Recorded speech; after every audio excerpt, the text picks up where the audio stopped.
PJ Bupati mengkondisikan seluruh kontraktor meminta fee dan mengondisikan tender. Dan PR kami di Barito Selatan, hasil evaluasi kinerja kepala daerah di Kabupaten Barito Selatan tahun 2022 berstatus kinerja sangat rendah.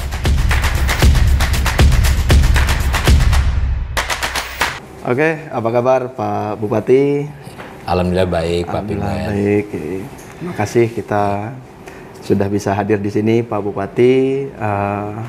Orang banyak penasaran ini terkait proses penunjukan Pak Deddy Winarwan sebagai PJ Bupati Kabupaten Barito Selatan. Dan saat itu banyak sekali dramanya. Tapi nanti dulu nih dijawab Pak PJ. Nanti dulu dijawab. Kita akan buka dulu Pak PJ. Terima kasih.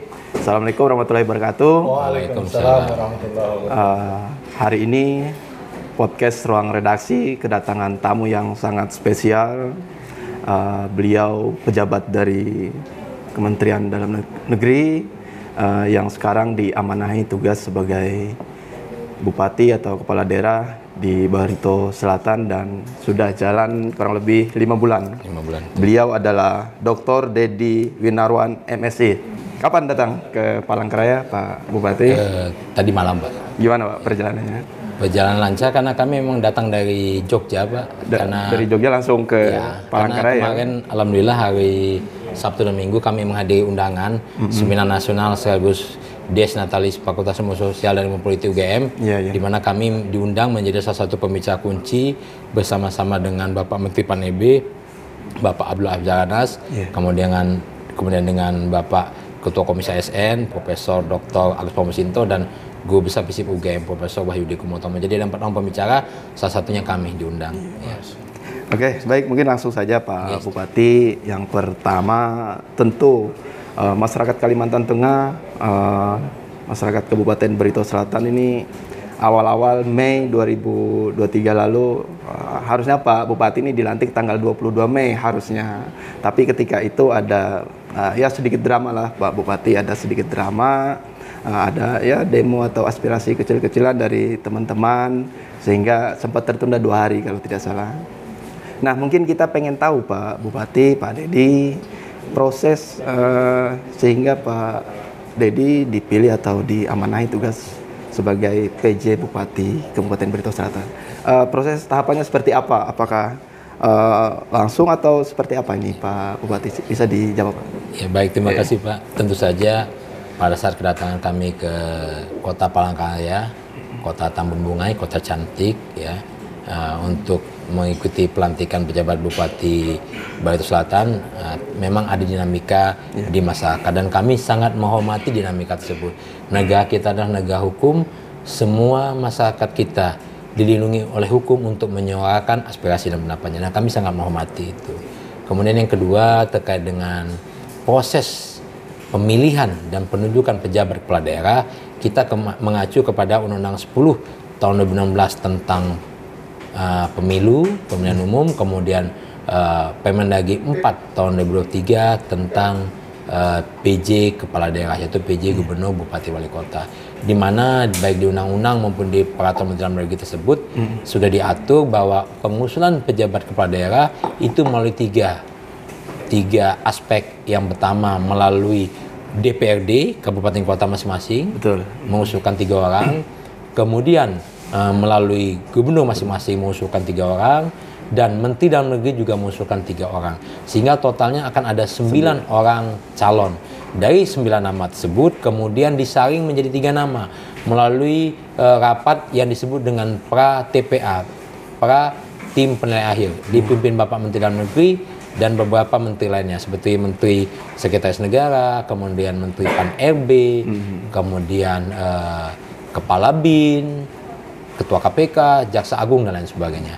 Setelah itu mengkerucut akan didapatkan 3 nama, dan 3 nama itu akan diusulkan kepada Bapak Presiden Republik Indonesia melalui Menteri Sekretaris Negara. Kemudian Menteri Sekretaris Negara akan melaporkan kepada Bapak Presiden dan akan dijadwalkan rapat TPA, tim penilai akhir, yang dipimpin langsung oleh Bapak Presiden Republik Indonesia, yaitu Bapak Insinyur Haji Joko Widodo.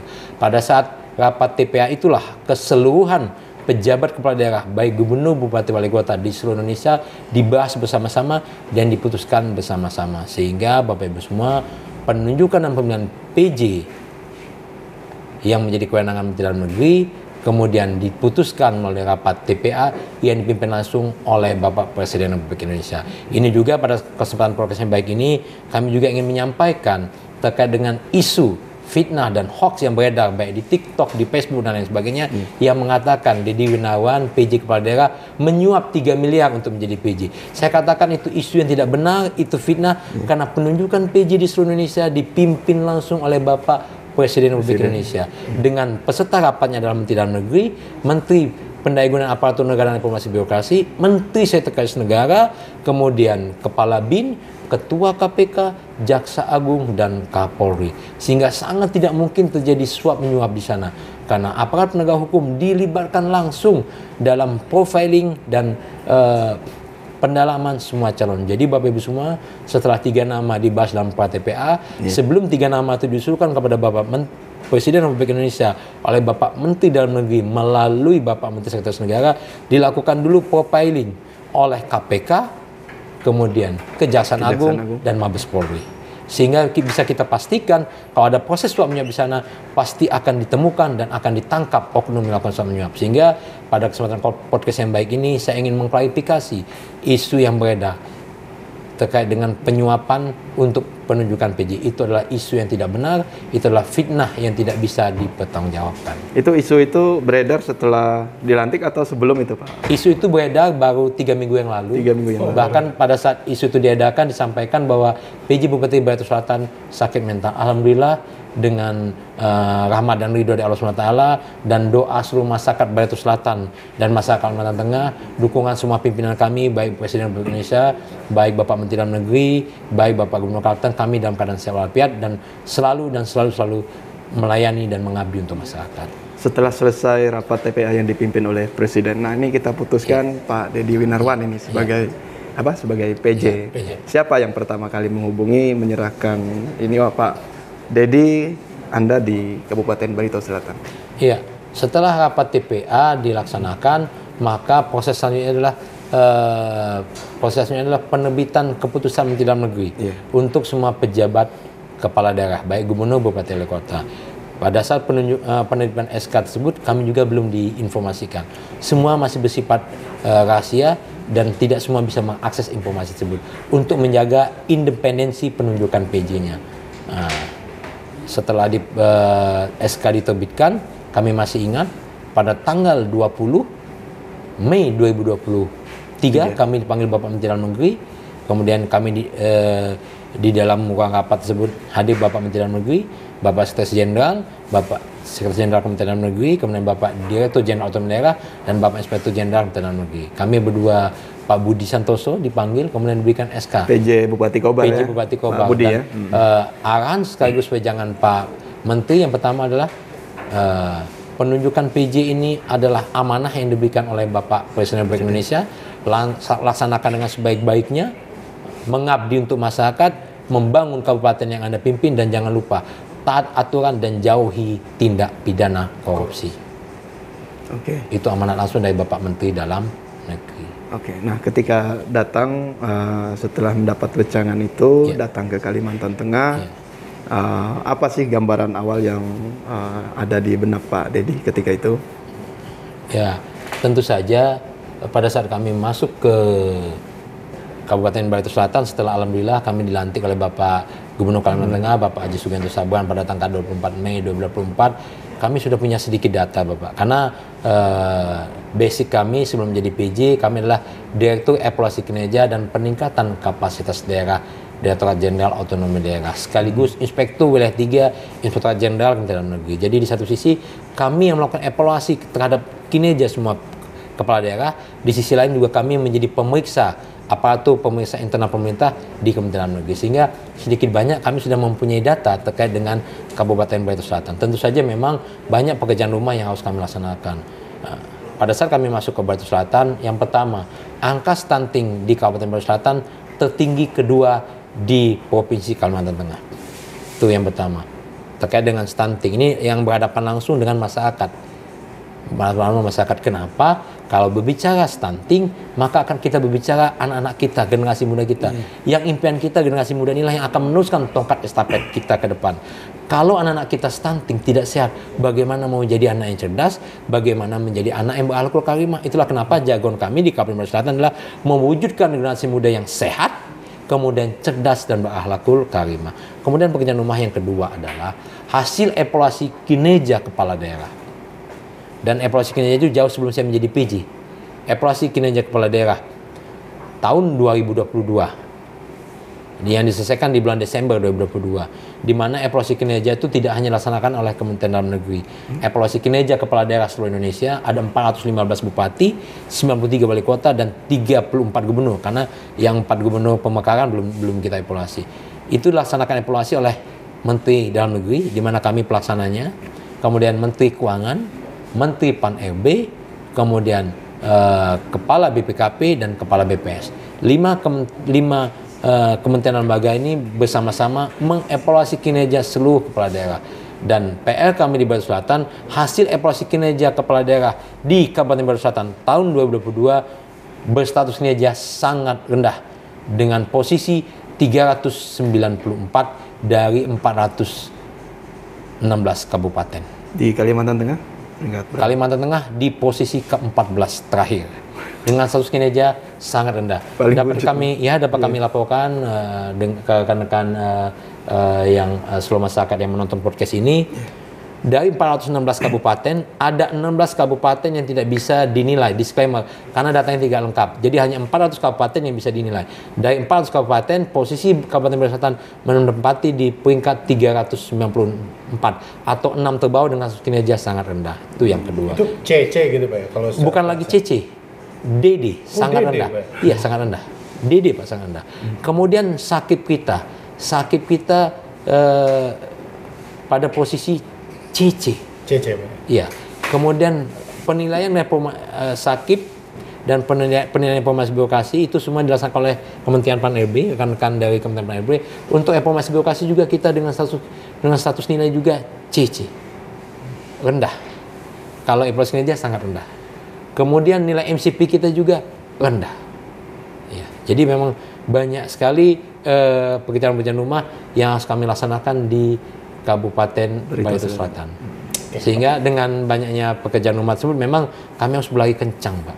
Dengan waktu yang hanya 1 tahun sampai 24 Mei 2024. Dan kami ini sudah berjalan sekitar 5 bulan lebih, dan kami sampaikan pada kesempatan yang baik ini podcast, masa jabatan kami hanya 1 tahun sampai 24 Mei 2024.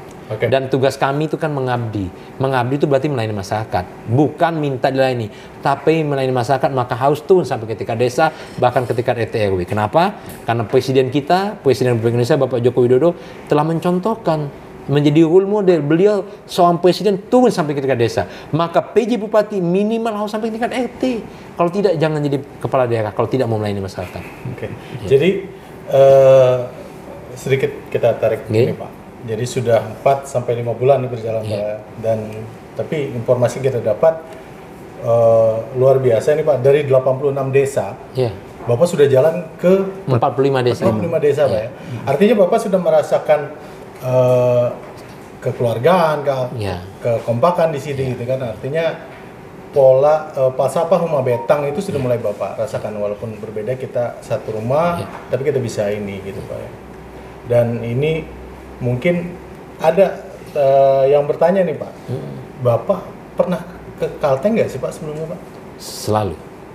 Sebelumnya Pak? Iya, karena kami kan mengevaluasi seluruh bupati, wali kota, gubernur se-Indonesia.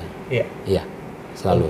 Kami sudah masuk bukan hanya ke Batu Selatan, ke Batu Timur, ke Murungaya, ke Batu Utara, Lamandau, Sukamara, kemudian Kota Wain Barat, Kota Wain Timur, Kapuas, Pulang Pisau, Kota Palangkaraya, kami sudah masuk semua.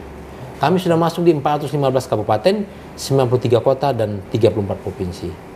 Dan memang Bapak Ibu semua, sebelum kami menjadi Direktur Operasi Kinerja, kami sebelumnya adalah Kepala Pusat Litbang Kementerian Dalam Negeri yang melakukan penelitian dan pengembangan terkait dengan otonomi daerah. Dan sebelumnya kami juga lama di Badan Nasional Pengelola Perbatasan, dan kami juga pernah di Direktorat Jenderal Bina Pemerintahan Desa.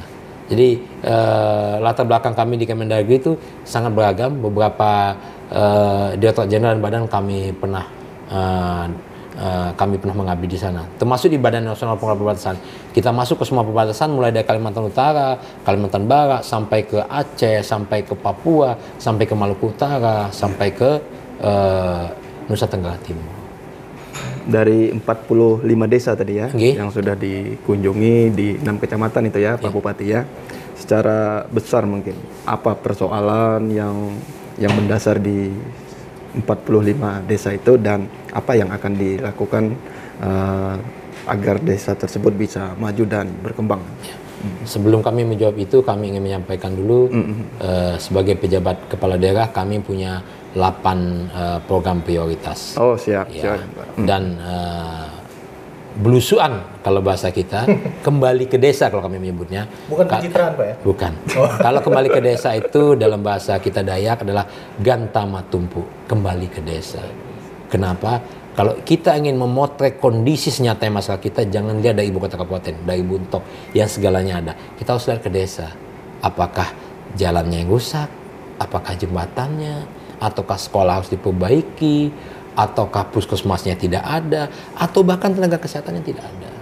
Nah, sebelum masuk ke sana, kami memaparkan dulu izin 8 program prioritas. Yang pertama, penguatan birokrasi dan pelayanan publik. Kenapa penguatan birokrasi dan pelayanan publik? Ini yang pertama, karena birokrasi inilah yang menjadi mesin kita untuk melayani masyarakat. Jadi SDM-nya dikuatkan sesuai dengan regulasi, kemudian perbaiki kualitas pelayanannya. Dan ini sejalan dengan makna pelaksanaan otonomi daerah di Undang-Undang 23 2015. Ada 3 tujuan otonomi daerah. Yang pertama, yang paling utama, dan ini sangat menjadi cita-cita leluhur, dan ini termaktub di pembukaan Undang-Undang Dasar 1945. Apa coba? Meningkatkan kesejahteraan masyarakat. Yang kedua, meningkatkan kualitas pelayanan publik. Dan yang ketiga, meningkatkan daya saing daerah. Tentu saja untuk meningkatkan kesejahteraan masyarakat ini dimulai dari peningkatan kualitas pelayanan publiknya dulu. Itulah kenapa kami menguatkan birokrasi yang di dalam dan memperbaiki pelayanan publiknya. Kemudian juga kita meningkatkan daya saing daerah. Nah, meningkatkan daya saing daerah ini kita berpikirnya tidak lagi bisa berpikir normatif, berpikir standar, tapi kita harus berpikir of the box, berpikir jauh ke depan. Kita harus punya visi. Akan kita bawa kemana Barito Selatan ini? Apa potensinya? Ternyata kita punya potensi di bidang perikanan, kita punya potensi di bidang pariwisata. Nah, itu harus kita kembangkan semua. Nanti akan saya jelaskan bagaimana cara mengembangkannya. Kemudian yang kedua, kita harus menangani stunting dan kemiskinan ekstrim. Kenapa? Karena memang angka stunting kita tertinggi, Pak. Nomor 2 di Kalimantan Tengah. Sehingga kami untuk menangani stunting itu ada beberapa terobosan. Yang pertama, kami membuat gerakan Bapak dan Bunda Asuh Stunting, di mana anak-anak stunting di Kabupaten Barito Selatan mempunyai bapak dan bunda asuhnya yang memantau terus setiap hari perkembangannya. Kemudian kami menganggarkan di dalam APBD kami bantuan susu untuk ibu hamil, bantuan susu untuk anak-anak balita yang stunting maupun non stunting, kemudian bantuan pil penambah darah untuk remaja usia subur yang anemia. Kami juga menganggarkan yang tadinya tidak ada di APBD. Kami ulangi, di APBD Murni tidak ada. Dan mohon maaf, pada saat APBD Murni 2023 kami belum ada di Barito Selatan. Karena APBD Murni disahkan di bulan Desember 2023. Jadi selama ini 2022, mohon maaf. Selama ini untuk pemenuhan makanan tambahan anak-anak stunting itu didanai dengan APBN, dengan DAK, dan dengan dana desa. Dari APBD tidak ada. Padahal idealnya harus ada kolaborasi juga dari APBD. Sehingga di APBD perubahan kami anggarkan juga anggaran untuk pemenuhan makanan tambahan. Bapak Presiden sudah menganjurkan berikan anak-anak kita tuh makanan bergizi yang kaya protein seperti telur, ikan dan sebagainya. Kita punya potensi ikan, punya potensi perikanan. Kita juga sudah mulai mengembangkan sentra-sentra peternakan untuk telur. Tinggal bagaimana dukungan dari APBD untuk menyediakan makanan tambahan yang layak dikonsumsi anak kita dan bergizi tinggi, termasuk mengandung protein. Kemudian tentu saja karena tadi Pak Usin bertanya apa yang Bapak temui di desa? 45 berbagai desa, macam dinamika dan masalah. Itulah kenapa program prioritas yang ketiga adalah pembangunan infrastruktur di 6 kecamatan. Pada saat kami turun ke desa, yang kita temukan pertama, ada desa tidak bisa diakses sama sekali. Jalannya hancur, jembatannya desa hancur. Apa itu? Banyak desa. Banyak desa ini. Ya. Kemudian ada desa yang sepanjang tahun, kecuali karena ini kemarau panjang, itu selalu dilingkupi air. Tidak pernah bisa melihat daratan, kecuali kemarau panjang seperti sekarang. Yeah. Kemudian ada desa-desa yang tidak punya pustunya. Ada yang punya pustu tapi sudah mau rubuh. Bahkan ada satu kecamatan tidak punya dokter. Dokter. Ya, yaitu kecamatan Dusun Hilir. Ibu kotanya Mangkatip itu tidak punya tenaga kesehatan dokter. Sehingga kami perintahkan kepada Kadis Asisten 3, Kepala BKPSDM dan Kadis Kesehatan, dokter yang melimpah di Buntok distribusikan dengan merata. Alhamdulillah sekarang di kecamatan Dusun Hilir, ibu kotanya di Mangkatip, sudah ada dokter umum. Coba Bapak Ibu semua bayangkan, di ibu kota kecamatan saja tidak ada dokter. Masalah kita siapa yang mengobati? Ini terungkap setelah Bapak kunjungan Pak ya? Jadi kalau kita tidak gantama tumpuk, tidak belusukan, tidak kembali ke desa, maka tidak akan ketemu itu. Kenapa? Mohon maaf, beberapa oknum tuh tipikalnya ABS, asal Bapak senang. Dan saya tidak suka dilaporkan. Saya sukanya saya datang langsung dan melihat langsung, memotret langsung. Kemudian kendala lainnya adalah apa? Sarpas pendidikan juga tidak layak. Di beberapa desa, Bapak Ibu semua, sekolah-sekolah itu kan dibangun tinggi, Pak. Tiangnya itu bisa sampai 2 meter, 3 meter supaya tidak banjir. Tapi ironisnya, lantainya sudah bolong-bolong, Pak. Itu bukan hanya lantai halaman sekolah, lantai ruang belajar pun bolong-bolong. Bisa Bapak Ibu semua bayangkan kalau anak-anak kita lari kemudian jatuh ke bawah 3 meter, apa nggak terjadi korban? Dan untuk bisa tahu seperti itu, kita harus turun langsung ke desa. Itulah kenapa walaupun 1 tahun kami coba terus turun ke desa. Dan sesuai janji kami, insya Allah dari 86 desa, kami sudah masuk di 45 desa dan 7 kelurahan. Sisa 41 desa. 41 desa ini akan kami selesaikan sebelum masa jabatan kami habis. Nah, kemudian program kami yang lainnya, itu yang kami sampaikan tadi di awal, datang ke desa, gantama tumpuk. Kita menggunakan bahasa Dayak karena kita hidup di Kabupaten Brebes Selatan, di Provinsi Kalimantan Tengah. Orang tua kami mengajarkan, anakku, nandaku, di mana bumi dipijak, di situ langit dijunjung. Itulah kenapa kami selalu mencoba untuk berakulturasi, untuk mempelajari keluhuran dan keagungan budaya Dayak, untuk meresapi bagaimana filosofi kehidupan masyarakat Dayak, mempelajari bagaimana falsafah budaya-budaya Dayak. Itulah kenapa kami juga selain konsen di pendidikan, di kesehatan, juga di pariwisata termasuk seni dan budaya. Kemudian program kami yang kelima adalah peningkatan kehidupan beragama, baik agama Islam, Kristen, Katolik, Kristen Protestan, Hindu, Buddha, dan seterusnya. Contohnya adalah gerakan sholat subuh keliling dan gerakan sholat Jumat keliling. Dan alhamdulillah sampai hari ini kami masih melaksanakan gerakan sholat subuh keliling dan gerakan sholat Jumat keliling. Kalau sholat Jumat keliling, rekan-rekan kita biasanya jam 10.30 sudah menuju ke masjid. Nah, yang dalam tanda kutip masih jadi tantangan jajangan di bawah saya adalah gerakan sholat subuh keliling. Kenapa? Karena waktu sholat subuh keliling itu jam 4 subuh, waktu Buntok. Terkadang malah jam 3 lewat 55 atau 55 sudah azan. Ya. Maka paling lambat jam 3 subuh kita sudah harus bangun. Kalau sholat subuhnya di kota Buntok. Kalau di kecamatan berarti jam 1 kita sudah harus bangun. Dan itu alhamdulillah sampai saat ini, dari awal kami masuk sampai saat ini kami melaksanakan gerakan sholat subuh keliling dan gerakan sholat Jumat keliling bersama-sama dengan jajaran pemerintah Kabupaten Brebes Selatan, para tokoh agama, tokoh masyarakat, dan juga Baikers Balmuntung. Dan kami sampaikan di setiap kunjungan kami pada saat gerakan tersebut, baik subuh keliling maupun Jumat keliling, kami sampaikan ini gerakan murni, gerakan keagamaan, tidak boleh ditunggangi kepentingan politik dan tidak boleh ada politik sana, dan tidak boleh menjadi ajang kampanye. Bahkan pada saat kami memberikan bantuan, baik bantuan sembako, kemudian bantuan susu untuk ibu hamil, bantuan susu untuk anak balita, termasuk bantuan sajadah, bantuan mukena dan sebagainya ke semua masyarakat, tidak ada satupun foto kami di sana. Tidak boleh. Karena ini kepentingannya, ada kepentingan melayani masyarakat, jadi tidak boleh ada kepentingan politis di sana. APBD berasal dari uang rakyat dan harus kembali kepada rakyat, dan kita punya tugas untuk memastikan itu. Tapi kemarin sempat disusupi juga ya Pak ya? Ya. Bentuk spanduk. Itu proses gimana Pak sebelum lanjut ke ke program tadi ya. Nah, sebelum lanjut ke program yang keenam, memang ada spanduk atau flyer yang mengatasnamakan oknum tertentu mengambil foto saya. Kemudian saya sebagai warga negara yang taat, saya harus melaporkan ke kepolisian dong. Melaporkan ke kepolisian itu bukan untuk memenjarakan seseorang, tapi untuk memastikan yang membuat flyer itu bukan saya. Nah, ternyata terbukti ada oknum tertentu yang membuat flyer tersebut dan bisa dibuktikan oleh pihak kepolisian. Kemudian setelah dibuktikan, kami langsung mendatangi Pak Kapolres untuk mengedepankan penyelesaian musyawarah mufakat dengan restorasi justice. Sehingga kami maafkan yang bersangkutan, kami sampaikan, tolong kalau ingin membuat flyer apapun, jangan membawa-bawa nama PJ Bupati ataupun logo pemerintah kabupaten. Karena pemerintah kabupaten berdiri di semua kalangan untuk semua masyarakat, tidak karena warna tertentu, tidak boleh.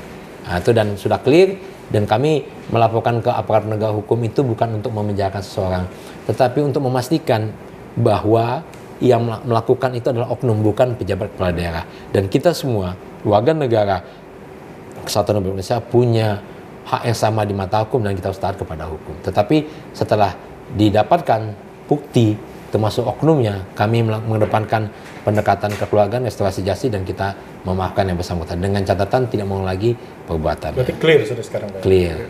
Walaupun setelah ini sekarang ada lagi flyer dan hoax yang terbaru yang mengatakan kami menjadi PJ mengeluarkan uang 3 miliar. Padahal sudah kami tegaskan di awal untuk penentuan PJ tersebut adalah kewenangannya Bapak Presiden Indonesia.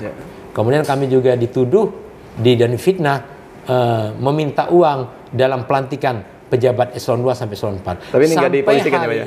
Sampai hari ini belum ada pelantikan eselon 2 sampai eselon 4. Bagaimana kita memungut uang pada pelantikannya belum ada. Dan kami sampaikan kepada Bapak Ibu semua, amanat Undang-Undang 10 2016 dan Permendagri 4 2023 untuk melantik pejabat struktural, maka PJ Bupati dan Wali Kota mempunyai pekerjaan rumah yang berjenjang. Yang pertama, mengajukan usulan tersebut kepada gubernur masing-masing, kemudian dievaluasi oleh Bapak Gubernur melalui Kepala BKD Provinsi masing-masing. Setelah dievaluasi nanti akan didapat mana yang layak dipromosikan atau tidak. Setelah itu selesai, belum Bapak Ibu semua, diusulkan lagi ke Kepala Badan Kepegawaian Negara, dievaluasi lagi, dipalidasi lagi, diklarifikasi lagi oleh mereka keseluruhan usulan tersebut untuk dilihat mana yang layak dan mana yang tidak berdasarkan regulasi. Jadi berjenjang. Iya. Sampai di situ belum selesai, Pak. Setelah mendapatkan surat rekomendasi dari gubernur, kemudian kita naikkan lagi ke Kepala BKN, nanti Kepala BKN mengeluarkan yang namanya surat rekomendasi pertimbangan teknis. Pertimbangan teknis itu mengatakan ada yang layak dan tidak dan sebagainya. Sudah. Kemudian surat tersebut terakhir kita ajukan kepada Bapak Menteri Dalam Negeri. Dievaluasi lagi oleh rekan-rekan di Kementerian Dalam Negeri untuk melihat yang layak dan tidak layak sesuai regulasi. Kemudian Bapak Menteri Dalam Negeri akan mengeluarkan surat rekomendasi pelantikan. Ketiga surat itu sudah dapat, barulah pejabat kepala daerah, yaitu pejabat bupati termasuk kami, pejabat bupati berselatan, bisa melantik pejabat struktural. Jadi kami pastikan pejabat struktural dilantik adalah sesuai dengan merit system. Apa itu merit system? Sesuai dengan sistem yang diamanatkan di Undang-Undang ASN, walaupun Undang-Undang ASN telah mengalami perubahan. Jadi reward dan punishment, penghargaan dan sanksi itu betul-betul diberlakukan di sana karena sangat berjenjang tahapan untuk melantiknya. Dan bisa kita pastikan karena sangat berjenjang, proses itu akan terhindar dari tindak pidana korupsi. Karena kita tidak bisa memastikan siapa yang layak dan tidak layak. Semua yang bisa memastikan adalah Bapak Gubernur, kemudian dievaluasi kembali oleh BKN, sehingga Kepala BKN yang memastikan, setelah itu dipastikan kembali oleh Bapak Menteri Dalam Negeri. Jadi bukan dipastikan dan ditentukan oleh pejabat kepala daerah. Silakan Pak, sambil diminum. Sambil minum. Mungkin sambil minum izin saya lanjutkan program kita lagi. Lanjutkan program berikutnya ya. Ya, program yang ke-6 dulu. Nah, ini terkait dengan ini. Terima kasih Pak Direktur Kaltengpos dan Pak Pirme dan rekan-rekan semua. Ini hari ini kita sudah tayang nih di beberapa media online maupun di media cetak. Di YouTube juga ada, Pak. Di YouTube Kaltengpos juga ada. Dan ini sejalan dengan program unggulan kami yang ke-6. Pelestarian budaya Dayak. Kalau kita hidup di Kalimantan Tengah, maka kita harus mencintai, kemudian mempelajari dan mendukung pelestarian adat istiadat dan budaya Dayak. Dan ini kami tunjukkan, yang pertama langkah kami adalah melaksanakan lomba pidato untuk anak-anak SMP dan SMA dalam bahasa adat Dayak, baik Dayak Manyan, Dayak Dusun, Dayak Lawangan, Dayak Labungkai, Dayak Manyan dan seterusnya. Kemudian langkah kami yang kedua memastikan muatan lokal bahasa Dayak diajarkan di tingkat SMP. Kalau SMA Pak, nah kalau level SMA kewenangan Bapak Gubernur sesuai amanat Undang-Undang 23 tahun 2014. Kemudian langkah kami yang lain adalah kami memberdayakan tarian-tarian lokal, memberdayakan dan mendayagunakan seluruh sangga-sangga tari se-Kabupaten Brebes Selatan. Dan alhamdulillah pada bulan Agustus yang lalu Sangga Tim Seni Budaya Kabupaten Brebes Selatan yang di dalamnya ada anggota dan ketua Sanggar Ranu Mareh dari Desa Mabuan, kami tugaskan untuk mengikuti lomba tarian tradisional dalam ajang Apkasi Expo 2023. Apkasi Expo 2023 ini diikuti oleh kabupaten kota di seluruh kabupaten di seluruh Indonesia. Karena Apkasi adalah asosiasi pemerintah kabupaten seluruh Indonesia. Dan alhamdulillah pada saat ajang tersebut di level nasional, tarian Wadian Dadas dan Wadian Bawo yang dibawakan oleh tim seni budaya Kabupaten Batu Selatan dan Sangga Ranu Mare Babuan ditetapkan menjadi juara 1 nasional tarian tradisional di Apkasi Expo. Nah, hikmahnya Bapak Ibu semua, pada saat Apkasi Expo ini banyak delegasi-delegasi dari luar negeri, termasuk dari UNESCO. Sehingga pada saat UNESCO dan pemerintah India mengadakan Festival International Folk Dance Festival Tarian Rakyat Internasional, maka mereka teringat juara 1 tarian tradisional di Apkasi Expo tingkat nasional adalah Kabupaten Batu Selatan. Sehingga mereka menyurati kami untuk mewakili Indonesia. Walaupun ini tugas yang berat, kami sampaikan kepada tim seni budaya, Bismillah, dengan nama Allah, dengan nama Tuhan untuk yang beragama lain, menyesuaikan agama masing, kita berjuang. Jadi surat kami terima 1 bulan lalu, dan selama 1 bulan itu tim seni budaya di bawah pimpinan Ketua Tim Penggak PKK Kabupaten Batu Selatan, Nyonya Erna Adiani Dede Benawan, mantan pacar kami Bapak, yang sekarang jadi istri kami ya. Beliau memimpin langsung pelatihan tersebut selama 1 bulan. Dan beliau juga terlibat langsung menjadi penarinya ya. Di videonya bisa dilihat beliau menari langsung di semua event tersebut. Jadi bukan hanya memantau, memimpin dan menari. Ya, karena mohon maaf istri kami memang basicnya adalah pekerja seni. Jadi beliau memang terbiasa ikut sanggar tari pada saat beliau masih kuliah dulu. Pada saat saya kuliah di Kota Solo, istri kami berasal dari Kota Solo, dari Kota Surakarta. Pada yang biasa basic beliau adalah menjadi penari.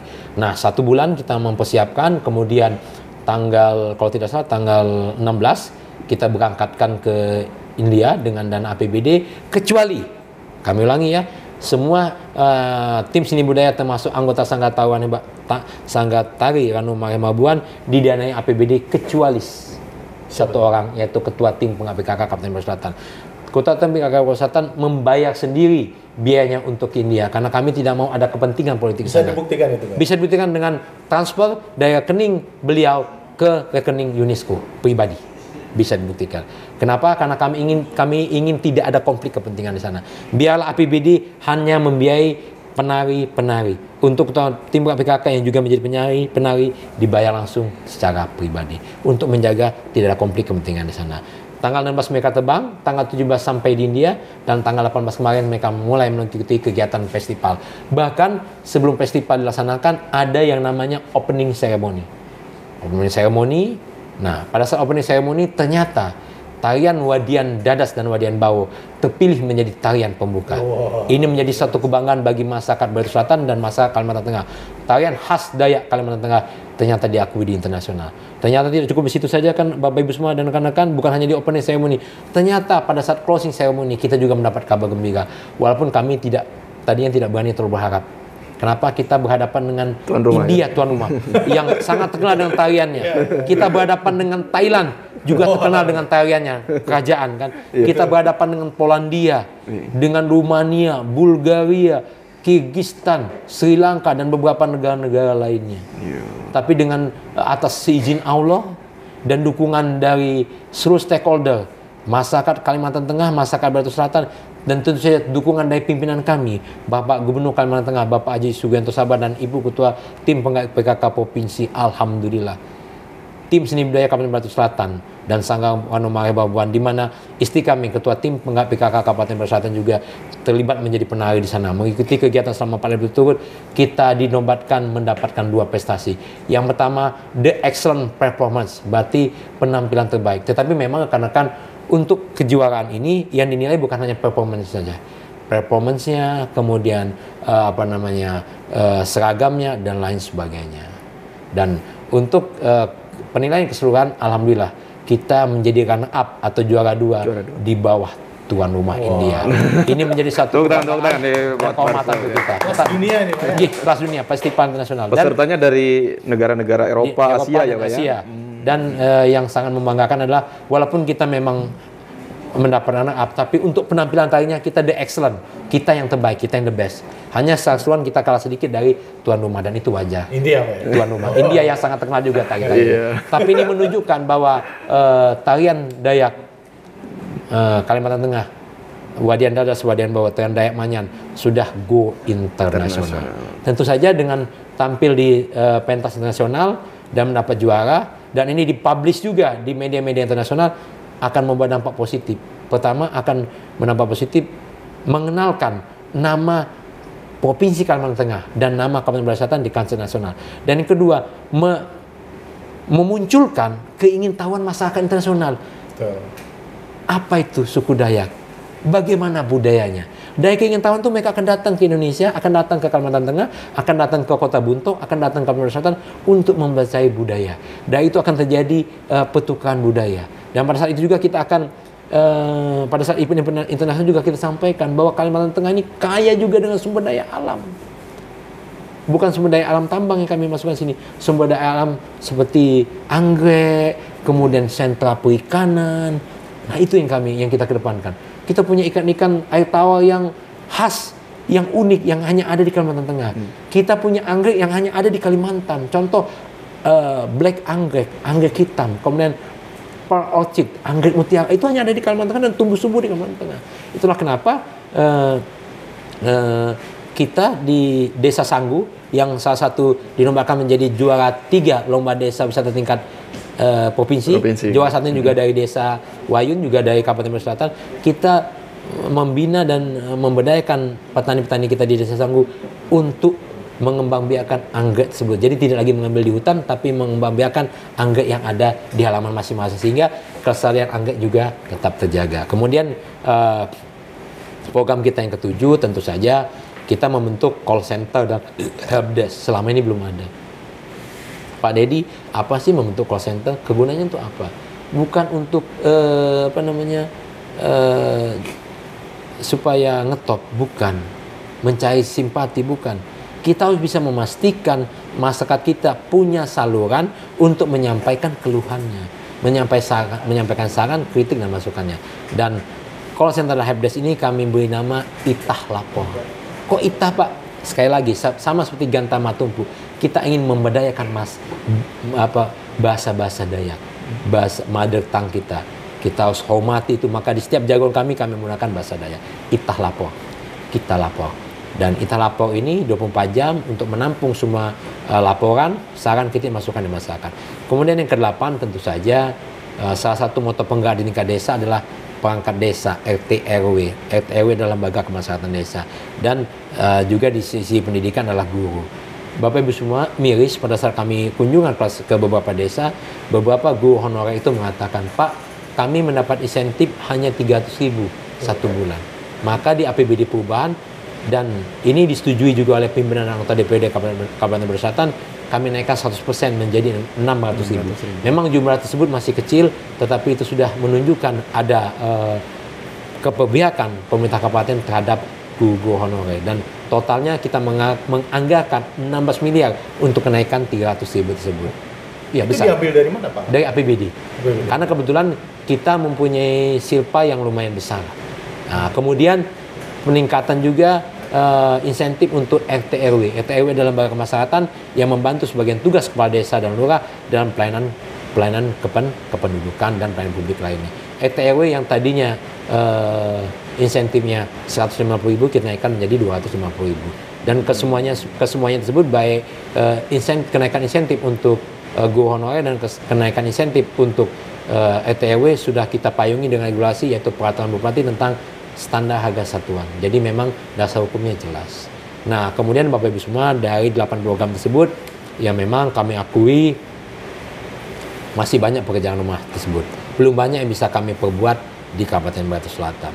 Tetapi memang kita sebagai pemimpin, pilihannya good or bad. Good leader or bad leader. Pemimpin yang baik atau pemimpin yang jelek. Pemimpin yang buruk. Pilihannya di kita. Kemudian kalau sudah jadi pemimpin yang baik, selesai. Belum, Pak. Yang kedua ini tidak kalah pentingnya. Pemimpin yang inovatif atau pemimpin yang tidak inovatif. Nah, kalau tidak inovatif, ya sudahlah normatif, begitu-begitu saja. Kalau inovatif itu ya harus berpikir jauh ke depan, berpikir out of the box. Bagaimana membangun daerahnya, bagaimana memberdayakan ekonomi masyarakat dan lain sebagainya. Nah, tetapi memang berpikir out of the box itu kita terkadang akan terbentur dengan oknum-oknum tertentu, sehingga muncullah flyer kami yang ketiga. PJ Bupati mengkondisikan seluruh kontraktor meminta fee Wih. dan mengondisikan tender. Kami tegaskan Bapak Ibu semua. Semua tender, hampir semua tender, kebetulan ini hadir di tengah-tengah kita Pak Asisten 2 yang membidangi ekonomi pembangunan. Hampir semua tender besar telah dilaksanakan tendernya di bulan 2 dan bulan 3. Jauh sebelum kami datang dan dilantik menjadi PJ Bupati Barito Selatan. Tapi tidak apa-apa, fitnah itu bagi kami malah menjadi fooding. Kenapa? Beberapa ulama, habaib, Tuan Guru mengajarkan kami.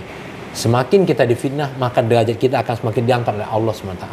Yakinlah Allah itu tidak tidur, fitnah itu akan hilang dan akan ditunjukkan mana yang benar, mana yang salah. Waktu akan menjawab segalanya. Kemudian Pak Dedi, bagaimana memberdayakan ekonomi masyarakat? Kita ada yang namanya Barsel Expo.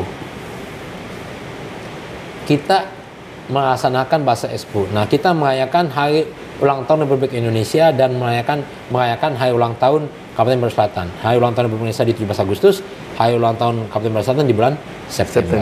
21 ini. Iya, 21 September. Nah, di dua kegiatan besar ini kami isi dengan lomba-lomba.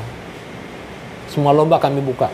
Lomba sepak bola, futsal, lomba pidato dan bahasa Dayak, lomba tradisional, manetek, maneweng dan sebagainya. Kemudian lomba dayung tradisional, lomba ketinting, kemudian lomba bola voli, lomba basket, kemudian bulu tangkis dan sebagainya. Di saat lomba-lomba itu kami laksanakan juga door prize yang didanai dengan APBD door prize ya. Dan sebagian dari sponsor pihak ketiga yang tidak mengikat.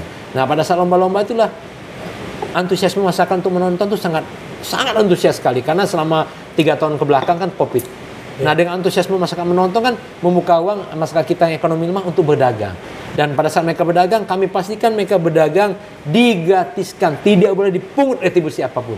Dan masyarakat yang menonton termasuk turnamen sepak bola antar kecamatan se-Kabupaten Barito Selatan juga kami pastikan menonton tuh tidak dipungut biaya sekalipun, gratis, sehingga masyarakat antusias menonton, pedagang juga bisa menjajah dagangnya dan terjadilah jual beli di sana sehingga bisa menguntungkan semua pihak. Kemudian tidak kurang di situ saja, inovasi kami lainnya selain mengadakan lomba-lomba, kami juga menghadirkan artis.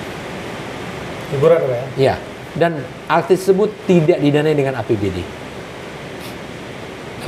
Panitia HUT Barito Selatan yang dibentuk dan diketuai oleh Pak Sekda memberikan proposal ke beberapa perusahaan besar yang ada di Kabupaten Barito Selatan seperti PT Adaro, PT Kadira dan sebagainya, memohon bantuan untuk suratnya hanya memohon bantuan untuk berpartisipasi memeriahkan Barsel Expo. Dan apa wujud dari mereka? Mereka menyumbang artis. Jadi artis tersebut tidak ada dari APBD. Nah, karena artis dari ibu kota tampil di Kabupaten Barito Selatan di Stadion Batuah Buntok, maka antusiasme masyarakat semakin meningkat nih. Bukan hanya di Kabupaten Barito Selatan, tapi juga di beberapa kabupaten kota datang. Baik dari Palangka ada yang datang, bahkan dari Kabupaten Tanjung, Kabupaten HSU, HSS dan HST juga datang. Tumpuk blok menonton artis tersebut. Sehingga rame. Dengan rame kan UMKM ini bergeliat. Karena kami minta memang UMKM termasuk pedagang pentol, bakso. Karena memang kami juga hobi Pak, maka kami pakai saus, ya. Pedagang somai, pedagang minuman keliling, itu kami undang semua untuk berjualan di kegiatan Barsel Expo gratis, tidak dipungut biaya apapun. Sehingga ekonomi masyarakat bergerak, menggeliat. Di sisi lain masyarakat juga mendapat hiburan. Tentu saja memang yang kami lakukan ini masih sangat kecil, persentasinya masih sangat rendah. Tapi inilah yang mau bisa kami berikan kepada Kabupaten Barito Selatan. Tapi alhamdulillah Bapak Ibu semua, beberapa keluhan masyarakat seperti beberapa waktu lalu kami kunjungan ke desa Tausan, kemudian ke desa Marawan Lama, ke desa Reyong dan ke desa Marawan Baru. Pada saat kami ke desa Reyong dan Marawan Baru, kami mendapatkan fakta bahwa ada satu dusun namanya dusun Matarem. Itu seumur Indonesia merdeka belum pernah jalannya dibangun. Sepanjang 500 meter. Jadi kalau hujan mereka tidak bisa lewat. Hancur. Kami kunjungan di bulan Agustus. APBD Pubat sedang disusun. Nah, ini ada peluang kan? APBD Pubat sedang disusun, jalannya hancur. Tapi bisa rombongan Pak Bupati masuk jalan kaki. Jalan kaki Pak? Ya. Kemudian kami potret, kemudian kami minta Asisten 2 Kadis PU melakukan estimasi berapa dana yang dibutuhkan, kemudian kita usulkan kepada DPRD pada saat paripurna, pada saat pembahasan APBD perubahan 2023. Dan alhamdulillah disetujui oleh pimpinan anggota DPRD Kalimantan Selatan, dan kemarin sudah dibangun jalan tersebut seluas dari permintaan masyarakat 500 meter, kita bisa bangun 250 meter dengan dana APBD. Ada yang bertanya, Pak, kenapa tidak semua? Keterbatasan anggaran. Kita harus dengan kualitas apa itu, Pak? Hah? Kualitas apa? Jalan beton. Beton bocor ya ya. Nah, kemudian kabar gembiranya Bapak Ibu semua, kita telah dilakukan evaluasi oleh Kementerian Dalam Negeri melalui BSKDN, Badan Strategi Kebijakan Dalam Negeri. Dan hasilnya, walaupun ini masih hasil sementara, status inovasi Kabupaten Selatan dalam inovatif government award yang pada tahun 2022 berstatus sangat tidak inovatif, sekarang berstatus inovatif. Jadi dua tangga kita naikkan. Sangat tidak inovatif dan sekarang inovatif. Kemudian hasil penilaian sakit kita yang tadinya CC rendah, hasil penilaian sementara dari Kementerian PNB menjadi B atau sedang. Dan terakhir hasil evaluasi kinerja pemerintah daerah, status evaluasi kinerja kita sekarang juga sudah sedang, dari sangat rendah lompat sedang, berarti juga melewati sangat rendah dan sedang. Berapa skornya, rankingnya berapa, kita masih menunggu keputusan Menteri Negeri, tapi hasil sementara menunjukkan kita sudah berstatus kinerja sedang. Tentu saja ini bukan keberhasilan saya semata, ini adalah keberhasilan seluruh pimpinan pangkat daerah di Kabupaten Batu Selatan, mulai dari Pasekda, asisten, staf ahli, kepala dinas, kepala badan, kepala bagian, camat, kepala desa, bahkan sampai RT RW dan lurah dan sebagainya. Juga didukung oleh pimpinan anggota DPRD, juga didukung oleh jajaran Forkopimda Kabupaten Batu Selatan, dan didukung juga oleh seluruh masyarakat Kabupaten Batu Selatan, dan tentu saja juga didukung oleh Bapak Gubernur Kalimantan Tengah, Bapak Haji Sugeng Saban dan jajarannya. Apa artinya seorang PJ Bupati Dedi Gunawan kalau tanpa didukung oleh semua stakeholder itu? Kami tidak akan bisa berbuat apa-apa tanpa dukungan semuanya. Sehingga memang koordinasi, kolaborasi, dan sinergitas harus kita bungkus dalam satu sistem yang sama.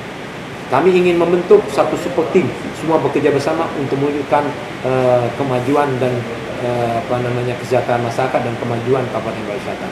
Bukan Superman, apalah arti Superman. Kan waktunya singkat nih Pak, 4-5 bulan nih baru Pak Dedi di sini gitu kan.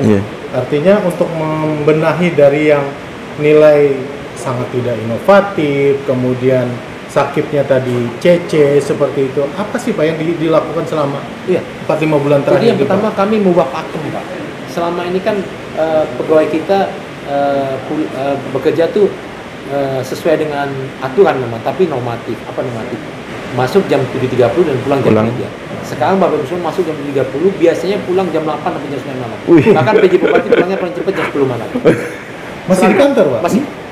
Jadi pernah ada, mohon maaf, satu tokoh masyarakat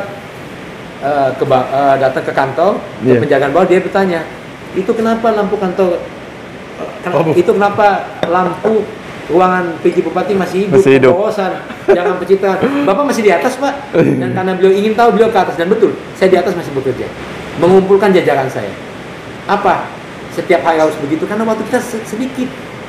Contohnya sakit, maka kita perbaiki apa indikator-indikator yang akan dilakukan penilaiannya. Betul. Terkait misalnya 8 area perubahan.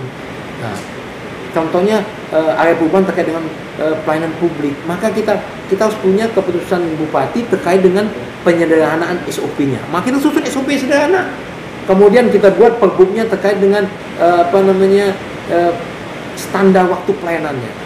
Harus kita pastikan yang selama ini 1 hari bisa menjadi setengah hari, yang setengah hari menjadi 3 jam, yang 3 jam kalau bisa 1 jam, yang 1 jam 30 menit, yang 30 menit kalau bisa 5 menit, harus begitu, harus terukur waktu pelayanannya, SOP-nya sederhana, waktu pelayanan terukur, kemudian biayanya, kalau bisa gratis, kalau bisa pakai APBD, kenapa harus bayar masyarakat? Jadi kita gugah dari awal, makanya program kami di awal adalah penguatan birokrasi dan perbaikan kualitas layanan publik. Nah, kemudian nggak kaget itu Pak dengan perubahan gitu? Kaget. Bahkan di Sabtu Minggu mereka tidak libur. Bapak bisa hitung kan, karena Senin sampai Jumat kami banyak di kantor, pulang malam pasti pertanyaannya sederhana, Pak Didi kapan ke desa? Betul tidak? Betul. Kapan ke desa? 45 desa. Sabtu Minggu Pak. hari Sabtu dan hari Minggu. Tidak ada libur. Jadi kalau sudah seperti ini, masih dipindah, betul kata para ulama, para habaib, para tuan guru, biarlah pindah itu menjadi puding nanda, bekerja saja dengan baik, yang penting taat aturan, patuh perintah atasan, layani masyarakat dengan baik. Waktunya cuma 1 tahun. 1 minggu, rekan-rekan kami ajak ke desa. Dan ironinya Bapak Ibu semua, kami pernah ke satu desa, namanya Desa Tabatan. Kepala desa mengatakan, baru Bapak yang menginjakkan kaki di desa ini. Kepala daerah. Ya. Di Kabupaten Barisan. Mungkin calon kepala daerah pernah. Iya. Ya, enggak. Kalau itu kami tidak tahu. Jadi ya. Kita membangun itu, kita membangun sistem, membangun budaya. Apa yang menjadi indikator di sakit mau kita perbaiki. Begitu juga dengan evaluasi kinerja. Evaluasi kinerja ini kan kita akan bicara 32 urusan komponen yang menjadi dasar pelaksanaan otonomi daerah. Apa itu Pak Dedi? 6 urusan wajib dan dasar. Pendidikan, kesehatan, pekerjaan umum dan penataan ruang, perumahan hayat dan kawasan pemukiman, ketentraman, terlibat umum dan pelayanan masyarakat dan sosial. Pak, tentang kesehatan tadi Pak, Ya. sorry Pak, saya Ya. tadi terdistrak. Yang kecamatan nggak ada dokternya tadi Ya. itu Pak. Ya. Itu bagaimana sekarang Pak? Jadi ternyata dahulunya ada dokter umum, kemudian dokter itu disekolahkan spesialis itu sangat baik, tetapi kita dilupakan bahwa kalau dokter itu sekolah harus ada dokter pengganti. Dokternya nggak mau, penggantinya nggak mau atau gimana kira-kira? Nah, yang jelas kami sudah memberikan teguran kepada Pak Kadis Kesehatan, ini tidak boleh terulang lagi. Bayangkan kalau Bupati tidak datang, maka tidak akan ketahuan ini masalah itu. Sudah ada actionnya nih Pak? Sudah. Jadi dokter dari rumah sakit umum kita geser menjadi dokter puskesmas Mangkatip Kecamatan Mangkatip, Sini ya? gitu ya. Berarti sudah ada dokter di sana Pak? Sudah ada dokter sekarang. Kalau bidan ada Pak, tapi dokter yang tidak ada. Iya.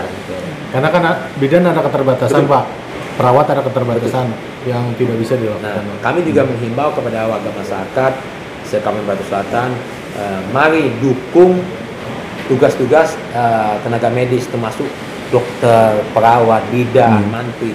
Jangan diintimidasi, jangan diganggu. Kenapa? Karena ini kejadian.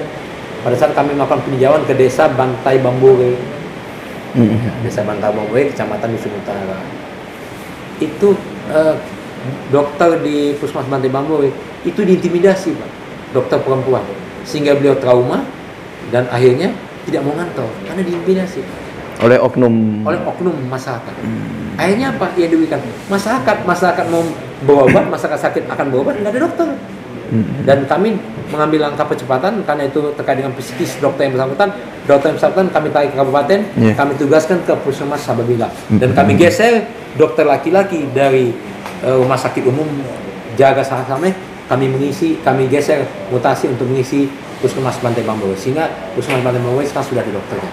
Karena kita harus pastikan pelayanan kesehatan itu betul-betul bisa diakses oleh seluruh masyarakat. Itulah kalau kami menyebutnya di dalam beberapa pengaparan kami kepemimpinan inovatif. Yang pertama, adaptable. Adaptable itu kita bisa menyesuaikan dengan kondisi di kabupaten kita masing-masing. Kemudian kita harus humble. Humble itu kita harus menerima feedback. Bagaimana cara-cara kita feedback? Dengan kita menyiapkan itah lapor tadi. Kita harus bisa menerima feedback, saran, masukan, kritik, bahkan fitnah. Itu menjadi cambuk kita untuk membuat lebih baik dan lebih baik. Walaupun tidak ada manusia yang sempurna. Kok bisa Pak Dedi? Kami diajarkan oleh salah satu ulama, salah satu habaib, beliau mengatakan, Baginda Rasulullah Nabi besar Muhammad SAW pernah bersabda, Kullu bani Adam otoun. Tiap-tiap anak Adam mempunyai salah. Maka PJ Bupati juga tidak luput dari salah. Kemudian kepemimpinan Bupati itu berbicara visi, bicara jauh ke depan, visionary. Maka kita harus lihat apa potensi Barisan Selatan. Potensi Barisan Selatan ini yang pertama sektor perikanan. Kaya kita dengan sektor perikanan. Kemudian sektor pertanian. Kita punya padi kebun. Sektor perkebunan dan kehutanan, kita punya anggrek. Dan tidak kalah sektor pariwisata. Kenapa? Kita punya danau dan sungai yang indah.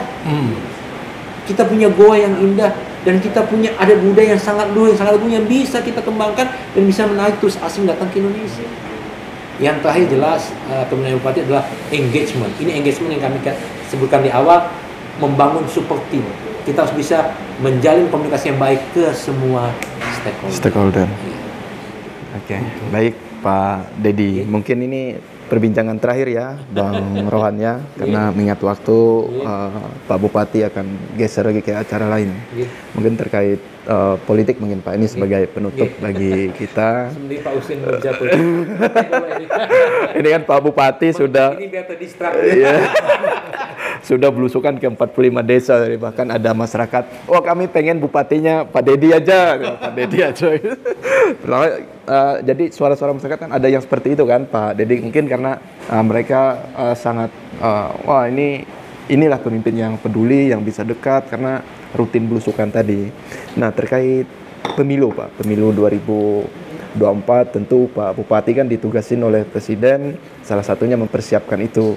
Di Kabupaten Barito Selatan sendiri Pak, seperti apa Pak untuk mulai dari anggaran dan lain sebagainya? Terima kasih karena kan untuk anggaran pemilu sudah kita anggarkan di 2023 dan di APBD 2024 akan kita tambahkan anggaran tersebut, anggaran dukungan untuk pemilu. Kemudian komunikasi kita dengan bawa penyelenggara pemilu yaitu KPU dan Bawaslu terus kita laksanakan secara intens untuk mempersiapkan pemilu ini berjalan dengan baik, lancar dan sukses, termasuk sosialisasi kepada masyarakat. Kemudian kami juga dalam setiap kegiatan selalu mensosialisasikan kepada masyarakat, silakan menyalurkan hak pilihnya sesuai dengan hati nurani masing-masing di bulan Februari nanti, dijamin dan dilindungi oleh undang-undang. Dan kami pastikan pejabat kepala daerah tidak akan berpolitik dan tidak boleh berpolitik. Pejabat kepala daerah adalah ASN yang harus netral, nggak ada cawe-cawe Pak. Tidak boleh, sehingga kami hanya melaksanakan tugas menyelenggarakan pemerintahan, melaksanakan pembangunan, melakukan pembinaan kemasyarakatan dan pemberdayaan masyarakat berdasarkan penyelenggaraan 32 urusan konstituen yang menjadi dasar pelaksanaan daerah, termasuk nanti pelaksanaan pilkada di bulan November atau akan dimajukan di bulan September. Kami pastikan pejabat kepala daerah tidak akan mencalonkan diri dalam pilkada dan dilarang mencalonkan diri dalam pilkada. Jadi kalau ada oknum kepala daerah yang akan mencalonkan diri dalam pilkada, maka oknum PJ kepala daerah tersebut tidak membaca regulasi. Jadi ini penegasan nih Pak ya? Iya, penegasan. Undang-Undang 10 2016, Junto Permendagri 4 tahun 2023 tentang pejabat gubernur, bupati, wali kota disebutkan pejabat bupati dan pejabat wali kota dilarang mencalonkan diri di dalam kontestasi pilkada. Sehingga saya Dedi Winawan tidak akan mencalonkan diri dalam pilkada dan dilarang mencalonkan diri dalam pilkada. Masa jabatan kami hanya 1 tahun sampai 24 Mei 2024 dan setelah ini kami akan kembali ke Kementerian Negeri. Enggak, kalau amanahnya lanjut lagi Pak? Kami tidak bisa berbicara pengandai-andaian, walau alam bisa semua menjadi kewenangan Bapak Gubernur Kalimantan Tengah, kewenangan Ketua DPRD mengusulkan, kewenangan Bapak Gubernur Kalimantan Tengah mengusulkan, kewenangan Ketua DPRD Kabupaten Barito mengusulkan, kewenangan Bapak Menteri dan Negeri mengusulkan, dan menjadi kewenangan Bapak Presiden untuk memilih dan memutuskan siapa the next PJ Bupati Barito Selatan. Kami hanya menatap 1 tahun, setelah itu kami akan kembali ke Jakarta. Tapi walaupun kami kembali ke Jakarta, Kabupaten Barito Selatan dan Provinsi Kalimantan Tengah sudah menjadi rumah kedua bagi kami. Kami tetap akan mengabdi bagi masyarakat Kalimantan Tengah, mengabdi bagi masyarakat Barito Selatan walaupun mengabdinya dari pusat. Jakarta. Oke, baik, mungkin itu sebagai penutup. Sekali lagi Pak Dedi, terima kasih sudah meluangkan waktu hadir di ruang podcast redaksi. Kita doakan semoga Pak Bupati selalu diberikan kesehatan, kemudahan, dan jajarannya ya mudah-mudahan selalu kuat Pak, karena kalau kita dengar tadi kerjanya lebih dari 24 jam itu Pak. Asisten kami tidak pernah sakit, semua asisten tidak pernah sakit. Nah, bukan sakit. Anda PJ sehat. Suntik vitamin dari dokter ada, tapi vitamin yang paling kuat adalah doa terbaik dan dukungan dari semua tokoh agama, tokoh masyarakat, tokoh adat, tokoh pemuda se-Kabupaten Barito Selatan dan se-Provinsi Kalimantan. Baik Pak. Termasuk juga dukungan dari Bapak Gubernur dan jajaran. Siap. Kita selalu mendoakan ya semoga selalu sehat dan bisa menuntaskan amanahnya sampai berakhir masa jabatannya nanti. Dan Kalteng Pos selalu siap mengawal proses pembangunan di Kabupaten Barito Selatan.